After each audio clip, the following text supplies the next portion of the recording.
नमस्ते दोस्तों, आज हम आपको सुनाएंगे एक घमंडी राजकुमार की कहानी।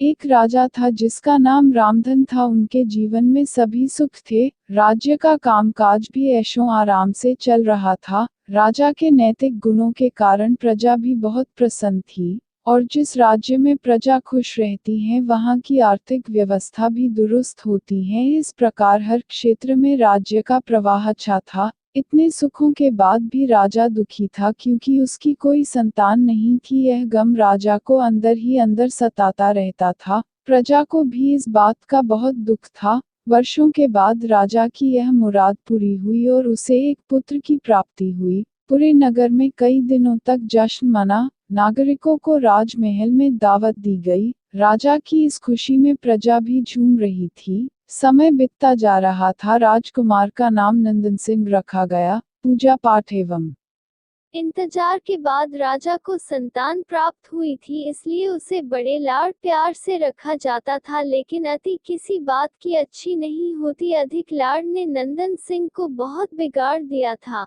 बचपन में तो नंदन की सभी बातें दिल को लुभाती थी, पर बड़े होते होते यही बातें बदतमीजी लगने लगती हैं। नंदन बहुत ज्यादा जिद्दी हो गया था। उसके मन में अहंकार आ गया था। वो चाहता था कि प्रजा सदैव उसकी जय जयकार करे, उसकी प्रशंसा करे। उसकी बात ना सुनने पर वो कोलाहल मचा देता था। बेचारे सैनिकों को तो वो पैर की जुती ही समझता था। आए दिन उसका प्रकोप प्रजा पर उतरने लगा था। वो खुद को भगवान के समान पूजता देखना चाहता था। आयु तो बहुत कम थी, लेकिन अहम कई गुना बढ़ चुका था। नंदन के इस व्यवहार से सभी बहुत दुखी थे। प्रजा आए दिन दरबार में नंदन की शिकायत लेकर आती थी, जिसके कारण राजा का सिर लज्जा से झुक जाता था। यह एक गंभीर विषय बन चुका था। एक दिन राजा ने सभी खास दरबारियों एवं मंत्रियों की सभा बुलवाई और उनसे अपने दिल की बात कही कि वे राजकुमार के इस व्यवहार से अत्यंत दुखी हैं।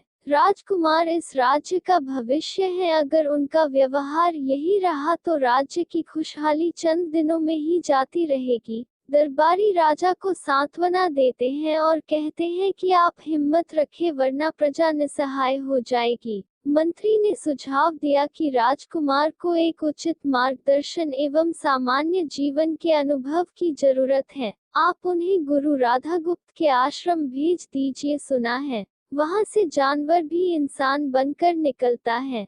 यह बात राजा को पसंद आए और उसने नंदन को गुरु जी के आश्रम भेजा। अगले दिन राजा अपने पुत्र के साथ गुरु जी के आश्रम पहुंचे। राजा ने गुरु राधागुप्त के साथ अकेले में बात की और नंदन के विषय में सारी बातें कही। गुरु जी ने राजा को आश्वस्त किया कि वे जब अपने पुत्र से मिलेंगे तब उन्हें गर्व महसूस होगा। गुरु जी के ऐसे शब्द सुनकर राजा को शांति महसूस हुई और वे सहर्ष अपने पुत्र को आश्रम में छोड़कर राजमहल लौट गए। अगले दिन सुबह गुरु के खास चेले द्वारा नंदन को भिक्षा मांग कर खाने को कहा गया, जिसे सुनकर नंदन ने साफ इनकार कर दिया। चेले ने उसे कह दिया कि अगर पेट भरना है तो भिक्षा मांगनी होगी और भिक्षा का समय शाम तक ही है, अन्यथा भूखा रहना पड़ेगा। नंदन ने अपनी अकड़ में चेले की बात नहीं मानी और शाम होते होते उसे भूख लगने लगी, लेकिन उसे खाने को नहीं मिला।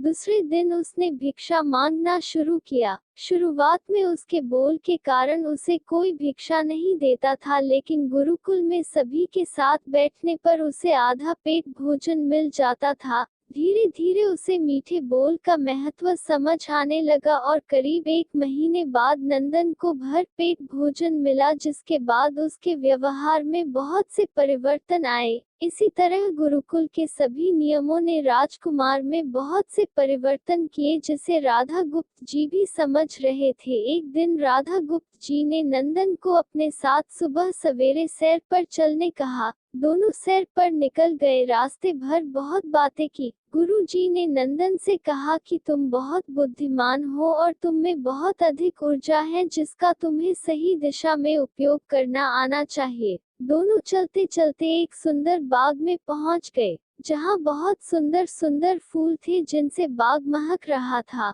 गुरु जी ने नंदन को बाग से पूजा के लिए गुलाब के फूल तोड़ने कहा। नंदन झट से सुंदर सुंदर गुलाब तोड़ लाया और अपने गुरु के सामने रख दिए। अब गुरु जी ने उसे नीम के पत्ते तोड़कर लाने कहा। नंदन वो भी ले आया। अब गुरु जी ने उसे एक गुलाब सूंघने दिया और कहा, बताओ कैसा लगता है। नंदन ने गुलाब सूंघा और गुलाब की बहुत तारीफ की। फिर गुरु जी उसे नीम के पत्ते चखकर उसके बारे में कहने को कहा। जैसे ही नंदन ने नीम के पत्ते खाए उसका मुंह कड़वा हो गया और उसने उसकी बहुत निंदा की और जतर कतर पीने का पानी ढूंढने लगा। नंदन की यह दशा देख गुरु जी मुस्कुरा रहे थे। पानी पीने के बाद नंदन को राहत मिली। फिर उसने गुरुजी से हंसने का कारण पूछा। तब गुरुजी ने उससे कहा कि जब तुमने गुलाब का फूल सूंघा तो तुम्हें उसकी खुशबू बहुत अच्छी लगी और तुमने उसकी तारीफ की, लेकिन जब तुमने नीम की पत्तियां खाई तो तुम्हें वो कड़वी लगी और तुमने उसे थूक दिया और उसकी निंदा भी की। गुरुजी से नंदन को समझाया, जिस प्रकार तुम्हें जो अच्छा लगता है तुम उसकी तारीफ करते हो, उसी प्रकार प्रजा भी जिसमें गुण होते हैं उसकी प्रशंसा